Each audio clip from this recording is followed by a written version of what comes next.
बुढ़ी माँ की दर्द भरी कहानी। 3 साल हो चुके थे बेटी को अपना घर छोड़कर विदेश में बसे हुए। इन 3 सालों में बुढ़ी माँ और ज्यादा बुढ़ी हो गई थी। 75 वर्ष की उम्र में सुलोचना देवी की याददाश्त काफी कमजोर होती जा रही थी। उन्हें रोजमर्रा की चीजें याद न रहती, लेकिन जो उन्हें हमेशा याद रहता था वह था उनका बेटा। दिन हो या रात, एक पल भी ऐसा न होता जब उन्हें अपने बेटे की याद न आती। दूसरी तरफ बेटा था जो साल भर में एक आध बार अपने माँ को फोन कर लिया करता और 1-2 मिनट से ज्यादा बातें भी न किया करता।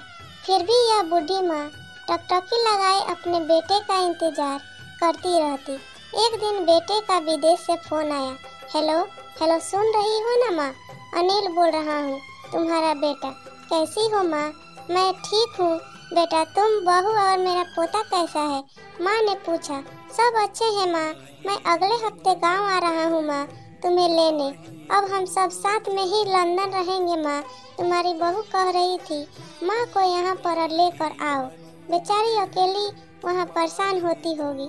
बेटे ने कहा। बुढ़ापे की वजह से ठीक से चलने में असमक्ष माँ ने पूरे मोहल्ले में घूम घूम कर अपनी इस खुशखबरी को सबको सुनाया। सभी को खुशी हुई।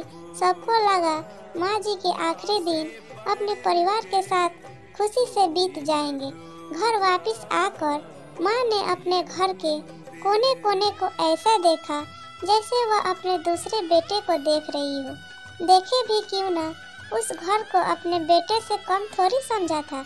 अपने पति के साथ 40 साल यहीं तो बिताए थे, लेकिन अब मजबूर थी बुढ़ापे की आखिरी साल बेटे और बहू के साथ बिताना चाहती थी। दिल पर पत्थर रखकर घर बेचने के लिए माँ तैयार हो गई। आनन फानन में बेटे ने घर को आधे दामों पर बेच दिया।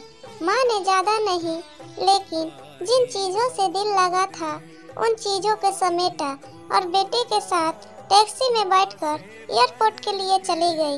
एयरपोर्ट पर जाकर बेटे ने कहा, माँ तुम यहाँ बेंच पर बैठो, मैं सामान और बोर्डिंग पास की जांच करा कर आता हूँ। वहाँ वक्त लगता है और खड़ा रहना पड़ता है, तुम्हें तकलीफ होगी, तुम यहीं आराम करो। मैं यूँ गया और यूँ आया। माँ बेंच पर बैठ गई और बेटा अंदर चला गया। काफी समय हो गया, बेटा वापस नहीं लौटा। माँ सोचने लगी ज्यादा भीड़ होगी इसलिए देर लग रही होगी। अंधेरा होने को आया, अब तो लोगों की चहलकदमी भी कम होने लगी। माँ को अब चिंता होने लगी। एक कर्मचारी ने आकर पूछा, किससे मिलना है माँ जी आपको? यहाँ पर क्यों बैठी हैं? डरती हुई आवाज में सुलोचना देवी बोली, मेरा बेटा अंदर सामान की जांच कराने गया है, लंदन जा रहे हैं हम। क्या नाम है माँ जी आपके बेटे का? कर्मचारी ने पूछा। अनिल नाम है मेरे बेटे का, सुलोचना देवी ने बताया। कर्मचारी अंदर गया और थोड़ी देर बाद बाहर लौटा। उसने सुलोचना देवी से कहा, माँ जी लंदन जाने वाली फ्लाइट तो दोपहर में ही जा चुकी है और आपका बेटा भी उस फ्लाइट में बैठकर लंदन जा चुका है। अब आपके यहाँ बैठने का कोई मतलब नहीं है, आप भी अपने घर चली जाइए। क्या वह जा चुका है और मैं घर जाऊँ? घर? माँ की आंखों से आंसू के सैलाब उठने लगे।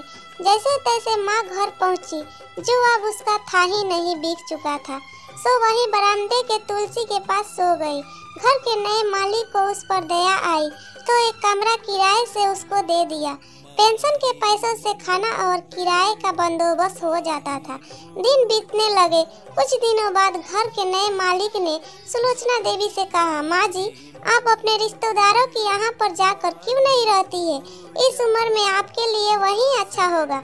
अच्छा तो होगा, लेकिन मेरा बेटा वापस आया तो उसका ख्याल कौन रखेगा? मेरा बेटा बहुत भोला है, उसे अपना ख्याल रखना बिल्कुल नहीं आता। मैं कहीं नहीं जाऊंगी, क्या पता कब उसे मेरी जरूरत पड़ जाए। माँ ने कहा। दोस्तों सच बता रहा हूँ, माँ की ऐसी बातें सुनकर मेरी आंखों से आंसू आ गए। किसी ने सच ही कहा है, पुत कपुत हो सकता है, लेकिन माता कभी कुमाता नहीं होती।